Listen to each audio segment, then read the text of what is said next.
नमस्कार. वृंदापीडिया या माझ्या यूट्यूब चॅनलवरती तुमच्या सगळ्यांचं मी मनापासून स्वागत करते आणि पिकअबुकच्या या पुढच्या सेगमेंटमध्ये तुमच्या सगळ्यांचं पुन्हा एकदा स्वागत.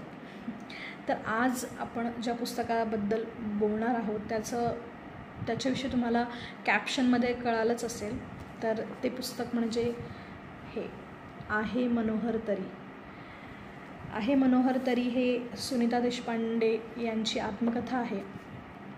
तर आपल्या सगळ्यांनाच माहिती आहे की पु ल आणि सुनीताबाई हे महाराष्ट्राचं अगदी लाडकं जोडपं आहे. म्हणजे अख्खा महाराष्ट्र त्यांच्यावरती भरभरून प्रेम करत होता, करतोय आणि करत राहणारच. सुनीताबाई यांचा जन्म म्हणजे सुनीता देशपांडे यांचा जन्म 1926 साली झाला. अख्खा महाराष्ट्र त्यांना लाडाने सुनीताबाई असं संबोधतो, असं म्हणतो. तर आहे मनोहर तरी ही त्यांची आत्मकथा.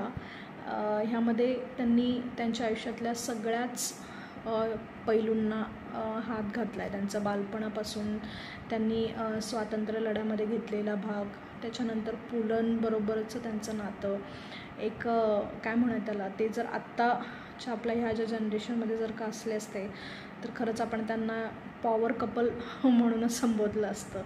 तर तेव्हाचे म्हणजे ओजी पॉवर कपल ते राहिलेत. आणि ह्या आत्मकथेविषयी खरं तर सांगायचं झालं तर ही आत्मकथा 4 भाषांमध्ये भाषांतरित झाली आहे.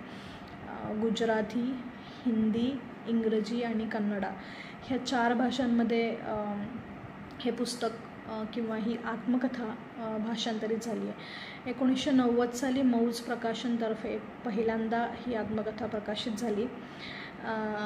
आणि खरंच ना हे पुस्तक वाचताना पुलंसुद्धा आणखी तुम्हाला जवळून कळतात. त्या दोघांमधलं इतकं छान ट्युनिंग. आणि त्यांनी सुनीताबाईंनी खरं तर फक्त संसाराची जबाबदारी नाही घेतली की आता लग्न झाले, आता मी फक्त घर सांभाळते, असं नाही.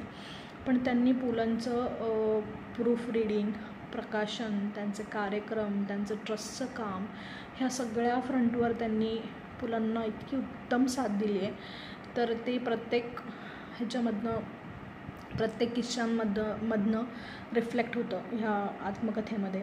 आणि ह्यामध्ये एक खूप छान किस्सा आहे की पुलांना सिगरेटचं व्यसन होतं. तर सिगरेट संपली की त्यांचं लिखाणही थांबायचं. तर आता खरं तर ह्या सवयीला खरं तर काय म्हणतात त्याला, साथ द्यायची खरं तर काही गरज नव्हती. पण तरीही त्यांचं लिखाण थांबू नये म्हणून कुठे ना कुठे त्यांचा, सुनीताबाईंचा त्याला सपोर्ट होता. आणि त्या जसं वाणसामान आपण घरी साठवतो, डाळ, तांदूळ, तसं सिगरेटींचा साठासुद्धा त्या ठेवायच्या, सो दॅट त्यांच्या लिखाणामध्ये काही व्यत्यय नको, ते लिखाण थांबायला नको कुठेही. आणि खूप सुंदर असं त्यांचं एक विश्व, खूप सुंदर असं त्यांचे अनुभव ह्याच्यामध्ये त्यांनी खूप छान पद्धतीने सांगितलेले आहेत. हे पुस्तक कधी आपण सुरू करतो आणि कधी ते संपतं हेच कळत नाही. म्हणजे जेव्हा मी हे पुस्तक काय म्हणतात त्याला हातात घेण्याच्या आधी खरं तर मला असं वाटलेलं की हे कदाचित खूपच असं काय म्हणतात त्याला जड असेल वाचायला. कारण जर का टायटल आपण बघितलं, म्हणजे पुस्तकाचं जर नाव बघितलं तर ते आहे मनोहर तरी, तर मला आधी वाटलेलं की खूप जरा जड असेल.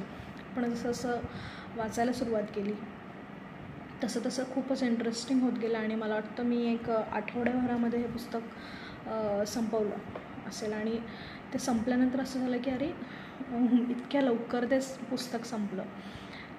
सो ॲमेझॉनवरती अगदी इझिली अवेलेबल आहे हे पुस्तक.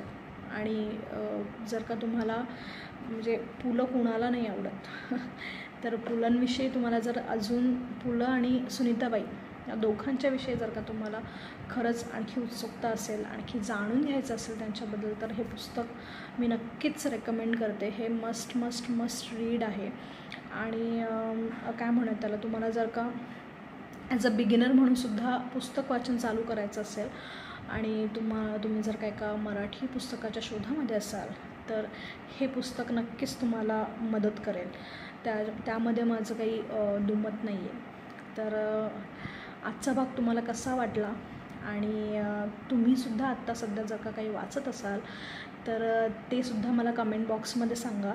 जर का मी ते पुस्तक वाचलं नसेल तर मी सुद्धा ते पुस्तक ऑर्डर करेन आणि ते वाचेन आणि मग त्याच्याबद्दलचा अभिप्राय किंवा आपण त्याच्याबद्दलचं डिस्कशन आपल्या या चॅनलवरती करूयात. आणि thank you so much for watching the video till the end. शेवटपर्यंत व्हिडिओ बघितल्याबद्दल मनापासून आभार आणि thank you so much for supporting. आणि असे छान छान व्हिडिओ घेऊन मी तुमच्यासमोर येणार आहे पुढच्या काळामध्ये आणि मला असाच छान सपोर्ट करत राहा. Thank you so much.